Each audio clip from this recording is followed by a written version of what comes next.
इधर इजराइल ने दावा किया कि ईरान की सेना की तरफ से दागी गई कई मिसाइलें उसके रिहायशी इलाकों में गिर गईं। इजराइल के मीडिया के मुताबिक ईरान ने राजधानी यरूशलेम और तेल अवीव को निशाना बनाकर बैलिस्टिक मिसाइल दागी। खबरों के मुताबिक इजराइल की फौज ने ईरान की कुछ मिसाइलों को तो इंटरसेप्ट करके हवा में ही तबाह कर दिया, लेकिन करीब 15 मिसाइलें इजराइल के मजबूत एयर डिफेंस सिस्टम को भी छकाने में कामयाब रहीं और यरूशलेम के एक रिहायशी इलाके में गिर गईं। ईरान की बैलिस्टिक मिसाइल गिरते ही वहां काफी नुकसान हुआ, ऐसी तस्वीरें दिखी। इजराइल में मौजूद न्यूज़ 18 की टीम के कैमरे पर भी मिसाइल हमले से हुई बर्बादी के निशान दिखाई दिए। मैं इस वक्त इसराइल में उस गाड़ी में बैठा हूं जो बिल्कुल चकनाचूर हुई है ईरान के बैलिस्टिक मिसाइल के अटैक से। आप देख सकते हैं क्या हाल हुआ है। यहाँ पर गाड़ियों का इर्द गिर्द दिखाने की मैं कोशिश करूँगा कि क्या हाल होता है यहाँ पे जब बैलिस्टिक मिसाइल का हमला होता है। ईरान की मिसाइल गिरने के बाद उस इलाके में मौजूद कई घर पूरी तरह खंडहर में तब्दील हुए नजर आए। जो मकान बच गए उनकी दीवारों में मोटी दरारें पड़ गईं, गाड़ियां कबाड़ बन गईं, चारों तरफ बस मलबा ही मलबा दिखाई दिया। कितना शदीद हमला रहता है ये मैं दिखाने की कोशिश करूंगा। ये देख सकते हैं आप, मकान खंडर में तब्दील हो गए हैं और ये आप देख सकते हैं इजरायली डिफेंस फोर्सेस के लोग अब शायद ये समझने की कोशिश कर रहे हैं कि ईरान के बैलिस्टिक मिसाइल यहाँ के एयर डिफेंस सिस्टम में सेंध लगाने में कैसे कामयाब हुए। राजधानी यरूशलेम में हुए ईरान के इस हमले के बाद लोग दहशत में आ गए। हमले के तुरंत बाद इजराइल की सेना ने पूरे इलाके की घेराबंदी कर दी। मलबा हटाने और लोगों को बचाने के लिए राहत और बचाव का अभियान शुरू कर दिया गया। मलबा ही मलबा है, मलबे के ढेर हैं, गाड़ियां तबाह हुई हैं, बिल्डिंग्स तबाह हुई हैं। ये पूरा एक इलाका जो है ये बैलिस्टिक मिसाइल की वजह से तबाह हो चुका है और अब यहाँ पर रेस्क्यू ऑपरेशन ख़त्म हो चुका है, लेकिन सर्च ऑपरेशन अभी भी जारी है। खबरों के मुताबिक ईरान की सेना ने यरूशलेम के रिहायशी इलाके को निशाना बनाकर घातक बैलिस्टिक मिसाइलें दागी थीं। उनमें कुछ मिसाइलों को इजराइल के एयर डिफेंस सिस्टम आयरन डोम ने नाकाम तो किया, लेकिन कुछ मिसाइलों को वो नहीं पकड़ सका और इसका नतीजा ये हुआ कि वो मिसाइलें उन जगहों पर गिरी जहां लोगों के रहने की बस्ती थी। ईरान की तरफ से दागी गई मिसाइलें और बम केवल यरूशलेम पर ही नहीं गिरे, बल्कि इजराइल की आर्थिक राजधानी कहे जाने वाले शहर तेल अवीव पर भी ईरान के हमले का असर दिखाई दिया। रात के वक्त अचानक तेल अवीव में इमरजेंसी सायरन की आवाज गूंज उठी।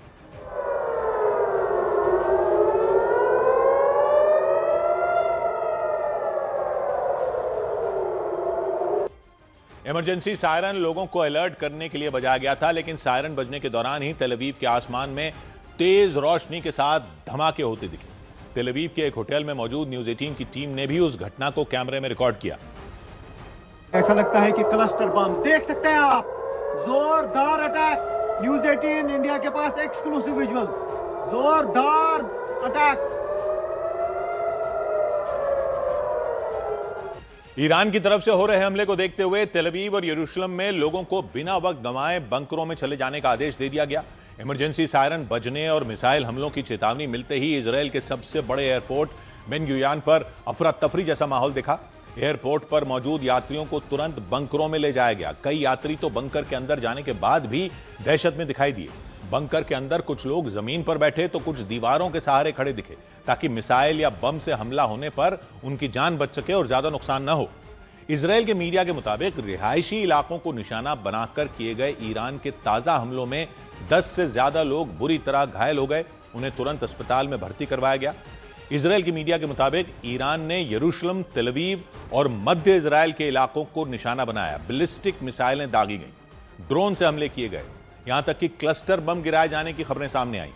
खबरों के मुताबिक 28 फरवरी से शुरू हुई इस जंग में कम से कम 2000 लोग घायल हो चुके हैं, जबकि 10 से ज्यादा लोगों की मौत की भी खबर सामने आई। हालांकि इजराइल की सेना लगातार इस कोशिश में लगी नजर आई कि ईरान के हमलों से हुए नुकसान के बारे में इंटरनेशनल मीडिया में ज्यादा चर्चा ना हो। हम लगातार यही देख रहे हैं कि जहां पर भी अटैक हो जाते हैं उसके बाद कोशिश की जाती है जल्द से जल्द इस पूरे एरिया को ठीक करने की। अगर कोई बहुत बड़ा गड्ढा होता है उसको फिल किया जाता है। अगर कोई बिल्डिंग ज़्यादा ढह गई हो तो उसे पूरा मलबा जो है वहां से हटाया जाता है। ऐसा लगता है कि यहाँ पे कुछ हुआ ही नहीं था। इजराइल पर ईरान के हमलों के बाद कई इलाकों में बिजली और इंटरनेट सेवाएं ठप होने की भी जानकारी मिली।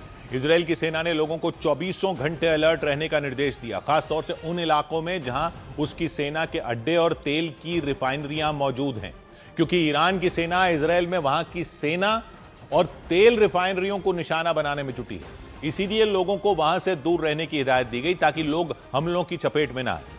न्यूज एजेंसी रॉयटर्स के मुताबिक ईरान ने मध्य इजरायल के कुछ इलाकों को निशाना बनाकर क्लस्टर बम भी गिराए। क्लस्टर बम का मतलब है एक साथ कई बम, यानी बहुत सारे बमों का एक गुच्छा।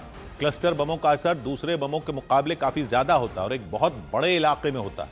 खबरों के मुताबिक ईरान ने इजरायल पर क्लस्टर बम से हमले के लिए बैलिस्टिक मिसाइल का इस्तेमाल किया और कई किलोमीटर तक के इलाके में दहशत मचाकर रख दी। मध्य इजरायल में एक इमारत पर बम गिरने के बाद तेज धमाका होता दिखा।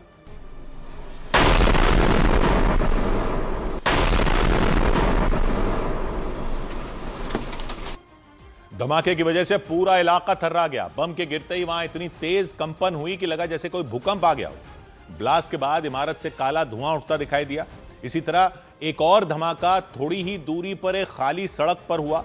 एक रिहायशी इलाके में एक चौराहे के बिल्कुल नजदीक पलक झपकते ही ब्लास्ट हो गया।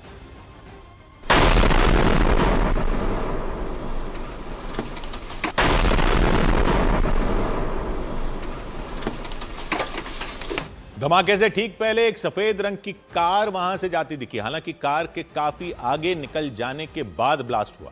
धमाके के बाद वहां से धुएं का गुबार उठता दिखाई दिया और जिस जगह बम गिरा उससे कुछ ही कदम की दूरी पर एक व्यक्ति भी जाता हुआ दिखाई दिया। धमाके के बाद वो जमीन पर गिर गया और बेहोश हो गया, ऐसी खबरें आई। इजरायल के आपात सेवा विभाग एमडीए के मुताबिक ईरान के बम हमले में एक व्यक्ति की मौत हो गई जबकि 2 लोग गंभीर रूप से घायल हो गए। रॉयटर्स के मुताबिक इजरायल की सेना ने दावा किया कि मध्य इजरायल में कम से कम 6 जगहों से क्लस्टर बम के टुकड़े मिले। क्लस्टर बम ऐसा होता है जो हवा में जाकर छोटे छोटे कई बमों में टूट जाता है और बहुत बड़े इलाके में फैलकर फटता है। यानी अगर टारगेट पर एक बड़ा बम गिराया जाता है तो ये कई हिस्सों में बढ़ जाता है। जमीन पर पहुंचने से पहले ही वो 10, 20, 50 या कभी कभी सैकड़ों छोटे छोटे बमों में बिखर जाता है। यहां आपको ये हवाई जहाज से गिरा हुआ दिखाई जा रहा है, लेकिन ये बताया जा रहा है ईरान ने ये हवाई जहाज से हमला नहीं किया बल्कि मिसाइल से किया क्लस्टर बम का, और एक बड़े एरिया में गिरकर एक क्लस्टर बम विस्फोट करता है। इससे पहले भी इजरायल ने ईरान पर तेल अवीव शहर में क्लस्टर बम फोड़ने का आरोप लगाया था। उधर कच्चे तेल की बढ़ती कीमतों के बीच ईरान ने बहरीन की एक तेल रिफाइनरी पर हमला कर दिया। बैपको एनर्जीज नाम की तेल रिफाइनरी बहरीन की सबसे बड़ी तेल रिफाइनरी है। वहां रोजाना करीब 4 लाख बैरल कच्चे तेल को रिफाइन किया जाता है और ईरान ने बहरीन की इस तेल रिफाइनरी पर बड़ा हमला कर दिया। हमले के बाद वहां हाहाकार मच गया। रिफाइनरी से आग की लपटें उठती दिखाई दी। काले धुएं के गुबार ने पूरे इलाके को घेर लिया। इस खौफनाक मंजर को देखकर कई किलोमीटर दूर सड़कों पर चल रहे लोग भी बुरी तरह डर गए। वहां दूर दूर तक सिर्फ धुआं ही धुआं नजर आया। ईरान के इस हमले में इस तेल रिफाइनरी को भारी नुकसान पहुंचा। हालात ऐसे हो गए कि रिफाइनरी ही बंद हो गई। रिफाइनरी की तरफ से ऐलान किया गया कि वो कुछ वक्त के लिए तेल की सप्लाई नहीं कर पाएगी। बैपको एनर्जीज नाम की तेल रिफाइनरी बहरीन की इकलौती और सबसे बड़ी तेल रिफाइनरी है।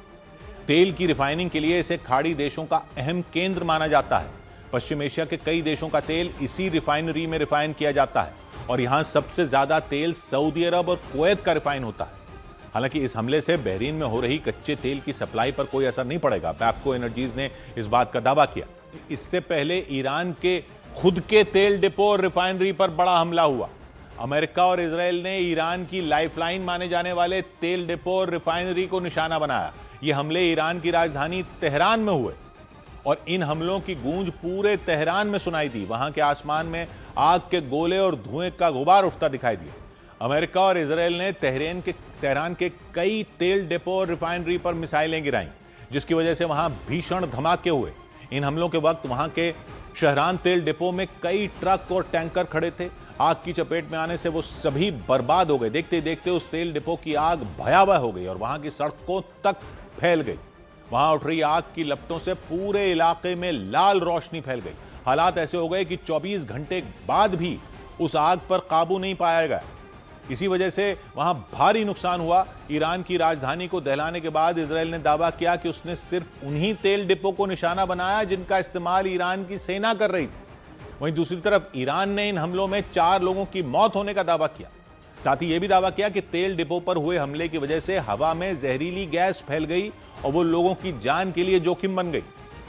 लोगों के लिए खुली हवा में सांस लेना तक मुश्किल हो गया।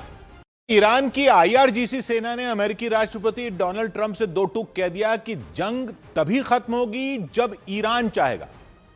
मतलब ईरान ने ऐलान कर दिया कि जंग कब खत्म होगी यह अमेरिका या इजराइल नहीं बल्कि ईरान तय करेगा। शुरू अमेरिका ने की होगी। ईरान की आईआरजीसी सेना ने यह बयान इसलिए दिया क्योंकि डोनाल्ड ट्रंप ने कुछ घंटे पहले अमेरिका के फ्लोरिडा में प्रेस कॉन्फ्रेंस के दौरान ईरान के साथ चल रही जंग को जल्द खत्म करने की बात कह दी थी। उस दौरान उन्होंने दावा किया कि पिछले 11 दिन से चल रही इस जंग में ईरान की सेना पूरी तरह से तबाह हो चुकी है। ट्रंप के मुताबिक अमेरिका और इजराइल के हमलों में ईरान के मिसाइल भंडार और ड्रोन बनाने की फैक्ट्रियां मिट्टी में मिल चुकी हैं। उनका यह भी दावा है कि ईरान के पास न तो नौसेना बची है न ही एयरफोर्स बची है। इसी वजह से वो इस जंग में पूरी तरह से पस्त हो चुका है। ट्रंप ने बोला जंग शुरू होने से पहले उन्हें यह लगा था कि ईरान के साथ युद्ध 4 से 5 हफ्तों तक चलेगा, लेकिन सिर्फ 2 हफ्ते के अंदर जंग अंतिम दौर में पहुंच गई। और प्रेस कॉन्फ्रेंस के दौरान एक सवाल के जवाब में उन्होंने दावा किया कि ईरान के साथ चल रही जंग जल्द खत्म हो सकती है। You called it an excursion. You said it would be over soon. Are you thinking this week it will be over? Are No, you talking but soon. about days? I think soon. Okay, and with respect Very soon. लेकिन जैसे ही Trump का यह बयान सामने आया, Iran की IRGC सेना उन पर भड़क गई। आईआरजीसी ने ऐलान किया कि युद्ध कब खत्म होगा ये कोई और नहीं बल्कि खुद ईरान तय करेगा। मतलब ईरान ने एक बार फिर अमेरिका के आगे हथियार डालने से इनकार कर दिया। आईआरजीसी ने अपने इस बयान से साफ कर दिया कि ईरान किसी भी कीमत पर अमेरिका और इजराइल की सेना के आगे झुकने वाला नहीं और वो आखिरी गोली और खून की आखिरी बूंद तक जंग के मोर्चे से पीछे नहीं हटेगा। इसीलिए इस बात की आशंका जताई गई कि ईरान के साथ अमेरिका और इजराइल की जंग लंबी खिंच सकती है। आईआरजीसी ईरान की विशेष सेना है जो ईरान के सुप्रीम लीडर के आदेशों पर काम करती है। इसे ईरान में 1979 की इस्लामी क्रांति के बाद बनाया गया था। इसका काम ईरान की सुरक्षा के साथ इस्लामी व्यवस्था यानी ये जो आयतुल्लाहों का शासन है उसकी रक्षा करना है, शरिया कानून की रक्षा करना है। लेकिन आज की तारीख में ईरान के अंदर आईआरजीसी से ताकतवर कोई और नहीं है। माना जाता है उसकी मर्जी के बिना ईरान में कोई पत्ता तक नहीं सरकता। पश्चिमी मीडिया के मुताबिक अमेरिका और इजराइल से जंग कोई और नहीं बल्कि आईआरजीसी लड़ रही है। उसी आईआरजीसी ने अमेरिका को दो टूक कह दिया कि वो जंग में हार नहीं मानने वाली। और तो और ईरान के विदेश मंत्री अब्बास अरागची ने भी दावा किया कि अमेरिका और इजराइल इस जंग में पूरी तरह फेल हो चुके हैं। You know, plan A was a failure, and now they are trying other plans, but all of them have failed as well. And I don't think they have any realistic end game in their mind. जबकि Trump ने दावा किया कि America और Israel की सेना ने जो लक्ष्य तय किए थे वो पूरे हो चुके हैं। अमेरिका के फ्लोरिडा में अपनी प्रेस कॉन्फ्रेंस के दौरान ट्रंप ने ईरान के नए सुप्रीम लीडर मुश्तबा खामनेई का भी जिक्र किया। उन्होंने एक सवाल का जवाब दिया। अपने जवाब में यह बताया कि ईरान ने उनकी मर्जी के बिना अपना नया सुप्रीम लीडर चुना है और वो इससे खुश नहीं है। You mean the new supreme leader? You mean the son? How can there be in Iran? With Well, another I don't want to say that, but I was disappointed because we think it's going to lead to just more of the same problem for the country. So I was disappointed to see their choice. America और Israel ने 28 फरवरी को Iran पर हमला किया था। उसी हमले में ईरान के supreme leader ayatollah Ali Khamenei की मौत हो गई। उसके बाद ईरान ने अपने नए सुप्रीम लीडर चुनने की प्रक्रिया शुरू कर दी थी। उसी दौरान ट्रंप ने ईरान को चेतावनी दी थी कि ईरान का नया सुप्रीम लीडर उनकी मर्जी के बिना नहीं चुना जाना चाहिए। लेकिन ट्रंप की चेतावनी को ईरान ने अनदेखा कर दिया। आयतुल्ला अली खामनेई की मौत के ठीक 10 दिन बाद उनके बेटे मुश्तबा खामनेई को ईरान में नया सुप्रीम लीडर चुन लिया गया और ऐलान कर दिया गया। मतलब ईरान पर ट्रंप की चेतावनी का कोई असर नहीं हुआ। उनके कहने के बाद भी ईरान ने उनकी बात नहीं मानी और ट्रंप के सामने आयतुल्ला अली खामनेई के बेटे को खड़ा कर दिया। पश्चिमी मीडिया ने दावा किया कि ईरान के इस फैसले पर ट्रंप एक बार फिर आग बबूला हो गए। प्रेस कॉन्फ्रेंस के दौरान ही उन्होंने ईरान पर अमेरिका और इजराइल के हमले को सही बताया। ट्रंप ने दावा किया कि अगर अमेरिका ईरान पर हमला नहीं करता उस वक्त तो ईरान अमेरिका पर हमला कर सकता था। लेकिन ईरान के विदेश मंत्री ने उनके दावे को गलत बता दिया। उनके मुताबिक ट्रंप का मकसद ईरान में सत्ता परिवर्तन करवाना था। लेकिन वो इसमें भी नाकाम हो गए। They thought that in a matter of 2 or 3 days, they can go for a regime change, they can go for a rapid, clean victory, but they failed. हालांकि ट्रंप ने दावा किया कि आने वाले कुछ दिनों में जंग खत्म हो सकती है और अगर इस दौरान ईरान ने कोई चालाकी करने की कोशिश की तो उसे दुनिया के नक्शे से मिटा दिया जाएगा, ऐसी धमकी दी उन्होंने। लेकिन ईरान की IRGC सेना ने हुंकार भरी कि जंग तभी खत्म होगी जब उसकी मर्जी होगी। तो सीधा मतलब यह हुआ कि ईरान के साथ अमेरिका और इजराइल की चल रही है जंग इतनी जल्दी खत्म होती नहीं दिख रही।